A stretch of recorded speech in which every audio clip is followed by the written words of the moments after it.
आज नंद बाबा ने पूरे गांव में सूचना भिजवाई कि मेरे दोनों बच्चे गोकुल का दर्शन करने आ रहे हैं। अरे गांववासियों, सब गांव को चमका दो, जिससे बच्चों को गांव अच्छा लगना चाहिए। नहीं तो सब लोग गांव से अब शहर की ओर भाग रहे हैं, कहीं मेरे बच्चे भी ना भाग जाएं मथुरा की ओर। गांव आजकल अच्छा नहीं लगता बच्चों को, यह ध्यान रखना। और जो लोग शहर में रह रहे हैं बहुत दिनों से, वो गांव की ओर जाना चाह रहे हैं। अब वो पक गए शहर में, और बच्चे गांव में नहीं रहना चाहते, उनको शहर में जाना है पढ़ने के लिए। बोलिए, गांव में भी बहुत बड़ी बड़ी कॉलेज खुल गई हैं आजकल भारत में, पर लोगों को गांव की कॉलेज में पढ़ाई नहीं दिखती, शहर में पढ़ाई दिखती है। और दरअसल में पढ़ाई शहर में है नहीं, पढ़ाई सब गांव के कॉलेज में है, क्योंकि वहां के टीचर भी काफी सही हैं, उनके पास टाइम भी ज्यादा है। शहर में टाइम नहीं है तो ज्यादा कहां से पढ़ने को मिलेगा। शहर से गांव में बहुत कम खर्चा है पढ़ने में।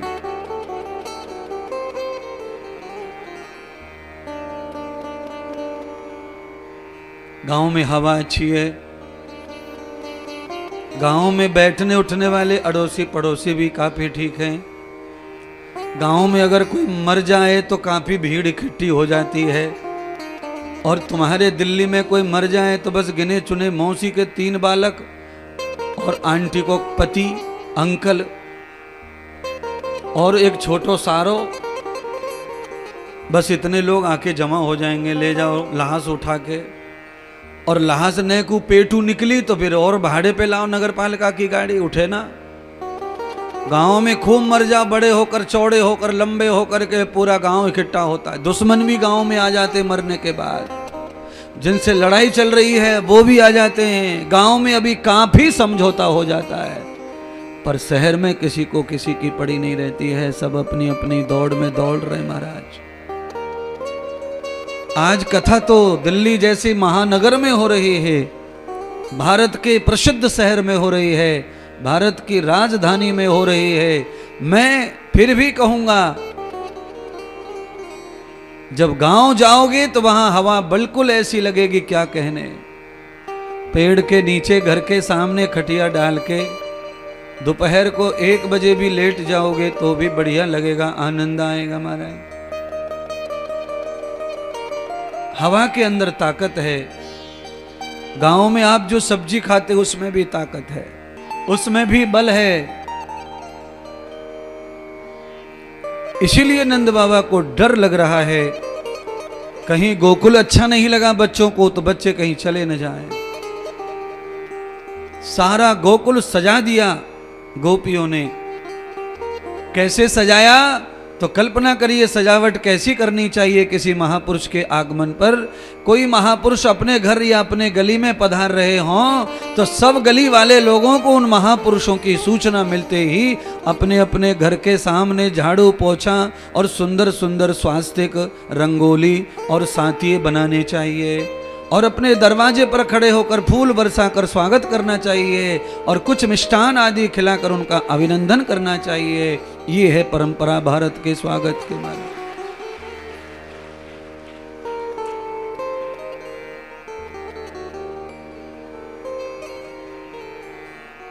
कई राज्य ऐसे हैं भारत में जहां कलश यात्रा निकलती है भागवत की, तो घर घर के सामने आरतियां होती हैं कलश यात्रा की।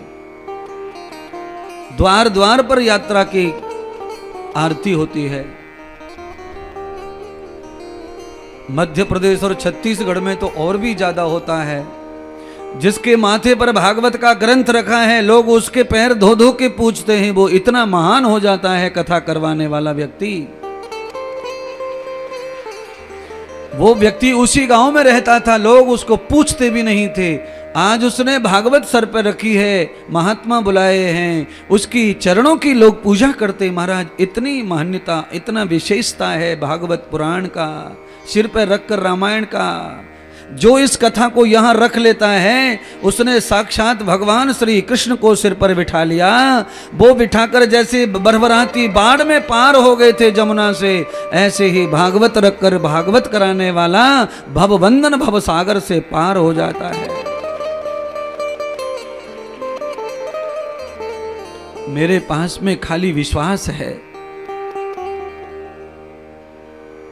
और अगर आप मुझसे ये भी चैलेंज करेंगे, महाराज आप इतने दिन से कथा सुना रहे हैं, आपके इतने सारे यजमान कथा के हैं, तो आप जो कह रहे हैं ये प्रमाण है, तो मैं कहूंगा है।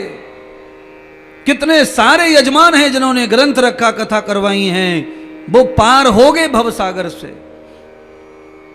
उनके बड़े बड़े काम बिगड़े हुए सब काम बन गए, उनका संसार सिद्ध हो गया। कंपनियां नहीं चल रही थी, फैक्ट्रियां नहीं चल रही थी, बड़े बड़े बिल्डर्स हैं, मकान दुकान सब टोंडे पड़े थे, नहीं काम चल रहा था, बिक नहीं रहे थे। कथाएं होते ही रास्ते खुल जाते हैं, देवता सब प्रसन्न हो जाते हैं, झट झट झट झट सारे काम सिद्ध होते हैं। महाराज कथा करवाने वाली तारीख समाप्ति की, और अगले 12 महीने के बाद फिर वही तारीख, भागवत का बर्थडे जिस दिन आएगा साल भर का, आप देख लेना अपनी कमाई की बरकत। आपने कितना कमाया था 2023 में, और 2024 में आपकी कमाई 12 महीने में कितनी बढ़ी, ये कथा करवाने के बाद जब बढ़ेगा तब समझेगा। आप जो खर्चा करते हैं इसका कई गुना अर्थ मिलता है। आपका व्यापार हो, बिजनेस हो, आपकी दुकान हो, नौकरी हो, खेती हो, सब में बरकत आती है, सब समृद्ध होते हैं। आपने पानी दे दिया सूखे हुए जीवन में, कथा करवा ली, तो ऐसा समझो। आज भगवान नंद बाबा के कंधों पर बैठे हैं और गांव का भ्रमण कर रहे हैं। कभी हाथ पकड़कर चलते हैं, कभी उंगली पकड़कर चलते हैं, और कभी आगे कभी पीछे। गोपियां स्वागत कर रही हैं, मक्खन मिश्री खिला रही हैं, शहद चटा रही हैं, बढ़िया बढ़िया गुलकंद मुरब्बा खिला रही हैं। आज भगवान को दही खिला रही हैं, जो उनके घर में सुविधा है वो सब भगवान को परोस रही हैं। आज 5 वर्ष के भगवान हो गए हैं, तो देखो आज उन्होंने दूध पीना बंद कर दिया, दूध बंद हो गया, और आज भगवान ने पहली बार माखन खाया। 5 वर्ष के बच्चे को भी घी नहीं खिलाना है। 5, 6, 7 साल में घी नुकसान करता है बच्चे को, तो उसको कच्चा घी माने लौनी खिलानी चाहिए। लौनी के साथ थोड़ा गुड़ हो या तो मिश्री हो देसी, तो वो अमृत बन जाता है लौनी का, ये ध्यान रखो। और इतना ज्यादा पेट के लिए लौनी इतना ज्यादा पावरफुल होती है, आपके पेट की सारी बीमारियों को खत्म करने का काम मिश्री और लौनी घी करता है। आप अगर रोजाना 2 पोटुआ यानी कि उंगली पर आ जाए इतना लौनी और थोड़ा मिश्री या गुड़ सुबह सुबह खाली पेट खाते जाइए, आपको जिंदगी में एसिडिटी होगी नहीं, कभी सिर दुखेगा नहीं, कभी माइग्रेन होगा नहीं, कभी अपच होगा नहीं, कभी पेट खराब होगा नहीं। पूरी बॉडी इतनी फिट और सुंदर रहती है कि आपका भोजन पेट में जाते ही भस्म हो जाता है, हजम हो जाता है। इसलिए परमात्मा ने सबको कहा कि अरे मूर्खों, अपने बच्चों को ये बॉर्नवीटा लॉटवीटा पिलाने से अच्छा है कि कृष्ण की कथा सुनो और लौनी घी और गुड़ और मिश्री खिलाओ।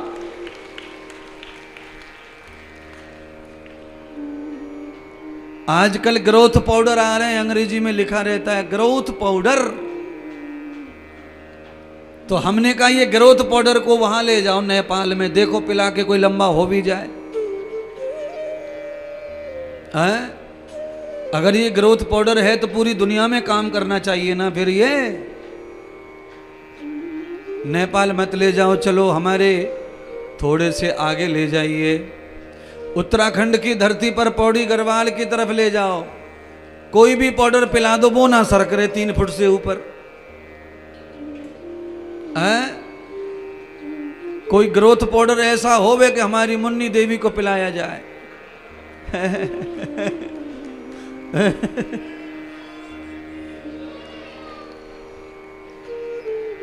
तो ऐसा ऐसा उल्लू बनाया जा रहा है विज्ञापनों में कि बताओ क्या कहना। कई विज्ञापन तो ऐसे हैं महाराज, एक कॉफी का विज्ञापन आता है टीवी पर, मैं समाचार में देखता हूं तो फटाक से आ जाता है, तो वो भी देखना पड़ता है। महाराज कॉफी पीने के बाद में तो आदमी बिल्कुल हनुमान से भी बड़ा महान हो जा रहा है।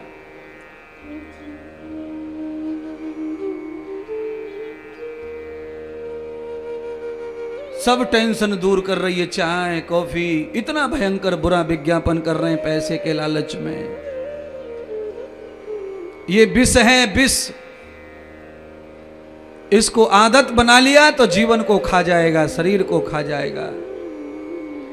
शौक में कभी 6 महीने साल भर में एक आध बार कॉफी पी लो, चाय पी लो, कोई नुकसान नहीं होगा।